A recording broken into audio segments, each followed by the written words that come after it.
আসসালামু আলাইকুম ওয়া রাহমাতুল্লাহি ওয়া বারাকাতুহু। সম্মানিত দ্বীনি মুসলিম ভাই বোনেরা, আশা করি আল্লাহ তাআলার ইচ্ছাতে ভালো আছেন। আলহামদুলিল্লাহ ভালো আছি আমি। সম্মানিত দ্বীনি মুসলিম ভাই বোনেরা, আমরা যাচ্ছি আল্লাহ তাআলার ইচ্ছাতে ঢাকা। প্রথমত আমরা ঢাকা যাব মোহাম্মদপুর, ওখান থেকে রুগী দেখে আবার আসবো ইনশাআল্লাহ তাআলা ঢাকা ফতুল্লা, অর্থাৎ ঢাকা যে শুরুতেই ফতুল্লা, নারায়ণগঞ্জ ফতুল্লা যাবো ইনশাআল্লাহ।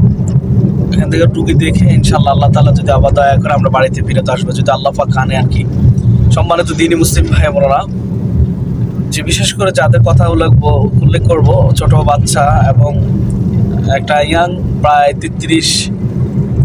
34 বয়সের একটা যুবকের চিকিৎসা করব। উনি মারাত্মকভাবে জিন্নাতে ওনাকে আসর করে ফেলছে, অর্থাৎ ওনার বডিতে পোকার মতো যেন কি হাঁটে, অর্থাৎ পোকার মতো না, ওইগুলো হচ্ছে জিন, মানে এগুলো জাদুর মাধ্যমে এগুলো কাজগুলো করে তারা।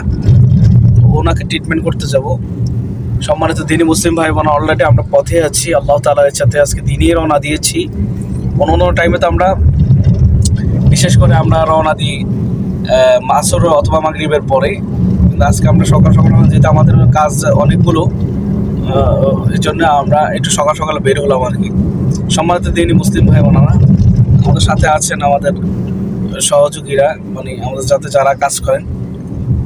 বিশেষ করে আমরা আল্লাহ তাআলার দ্বীনের জন্যই কাজ করি। আমাদের যে পরিশ্রম, এই হিসাবে মানুষের কাছ থেকে আমরা করি না। দেখা যাচ্ছে আমরা ইনসাফ ভিত্তিক মানুষের থেকে মানে যে হাদিয়া স্বরূপ নিই আর কি। তো আমরা এটা দ্বীনি খিদমত হিসাবে বেছে নিয়েছি। অনেকে তো ইনসাফ ভিত্তিক, কারণ আমরা দেখা গেছে যে ওইভাবে মানুষের কাছ থেকে যেভাবে মানুষের প্রতি জুলুম না হয়, এভাবে আমরা মানুষের প্রতি ইহসান করি। তো সম্মানিত দ্বীনি মুসলিম ভাই বোনেরা, এই যে জায়গায় আমরা যাচ্ছি রুগী দেখতে, ওই জায়গায় আমরা যে রুগীটাকে দেখবো, ওই রুগীটার যে অবস্থা, আপনারা যারা যদি কেউ দেখতো তাহলে বুঝতে পারতো যে তার অবস্থাটা কোথায়। যে বয়সে মানুষের মানে কত খুশি তামাশা থাকে, ওই ইয়াং বয়সে, ওই বয়সে ওনার কত সমস্যা। তো যার সমস্যা সে বুঝে। দ্বীনি খিদমত হিসাবে এই কাজগুলো আমরা বেছে নিয়েছি এই জন্যই, কারণ সবাই তো ওয়াজ করে, সবাই তো মিলাদ পড়ে, সবাই তো মসজিদ মাদ্রাসা খিদমত করে। দ্বীনি খিদমত করে যে কোনো জায়গা থেকে করা যায় যদি ইচ্ছা থাকে। বিশেষ করে আমরা যে কাজটা করতেছি, এই কাজটা একটা দ্বীনি খিদমত, যেহেতু আমরা কোরআন দ্বারা মানুষের ট্রিটমেন্ট করে, কোরআন সুন্নাহ ভিত্তিক। জিন জাদু সংক্রান্ত বিষয়, এটা যুগান্ত। হযরত সুলাইমান আলাইহিস সালাম, দাউদ আলাইহিস সালামের যুগ এগুলো ছিল, মানে এই কুফরি কালামের বিষয়গুলো ছিল তখন। এগুলো ওই মানে ইহুদি সম্প্রদায়ের লোকেরা করতো। এগুলো যুগান্তর ধরে হয়ে আসতেছে। এই বিষয়গুলো আমরা বেছে নিছি এই কারণে, যেহেতু মানুষের শান্তি সুখ আল্লাহ তাআলা মানে বিভিন্ন মাধ্যমে বা বিভিন্ন মাধ্যমে মানুষকে আল্লাহ তাআলা করে পরিচালনা করে। যেমন বিশেষ করে কোরআনকে মানুষের শিফার জন্য নাজিল করেছে। এই কোরআনকে আবার যারা মানে ভিতরে নিয়ে, অর্থাৎ তারা এর দ্বারা চিকিৎসা করে, মানুষের ট্রিটমেন্ট করে, এবং এ দ্বারা মানুষ মানে উপকৃত হচ্ছে একমাত্র কোরআন সুন্নাহ ভিত্তিক যারা ট্রিটমেন্ট, তাদের দ্বারাই এটা সম্ভব। আর বিশেষ করে যারা কোরআনকে ধারণ করছে, ধরে করে কোরআনকে আবার মানুষের মাঝে চিকিৎসার উদ্দেশ্যে দিয়েছেন। আমরা তো অনেকে নামাজ পড়ি পর্যন্ত শেষ না, কোরআনের মাধ্যমে মানুষের মানে সুস্থ হওয়া যায়। কোরআনকে এটা রান্নাঘর থেকে সংসদ পর্যন্ত কাজে লাগানো যায়।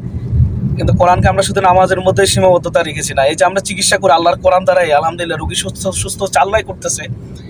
এটা তো কোরআনিক চিকিৎসা, এই জন্য আল্লাহ পাকে সুস্থ করে। তো এই জন্য কোরআনের মাধ্যমে চিকিৎসা করতেছি। এটা দ্বীনি খিদমত যে কোনো জায়গা থেকে করা যায়।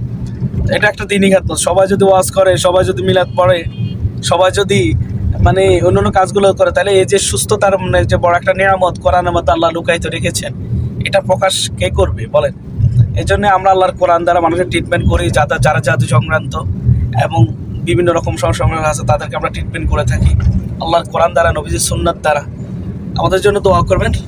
আমরা যাচ্ছি, আল্লাহ তাআলা যেহেতু ওই ছোট বাচ্চাটাকে এবং ঘরের বন্দর বিষয়টাও আমরা যাচ্ছি এই উদ্দেশ্য। আবার একটা লোকের যেটা বলছেন যে পোকার মতো জিনেরা বডিতে হাঁটে, তো দোয়া করবেন আল্লাহ তাআলা যেহেতু তাদেরকে শিফা দান করে। আমাদের সাথে আছেন আমাদের সহযোগী এবং পাশে আছেন আমাদের ড্রাইভার সাহেবের নাম কি ড্রাইভার সাহেব? মোহাম্মদ আনোয়ার হোসেন। আনোয়ার হোসেন। এরপরে বাড়ি কোথায়?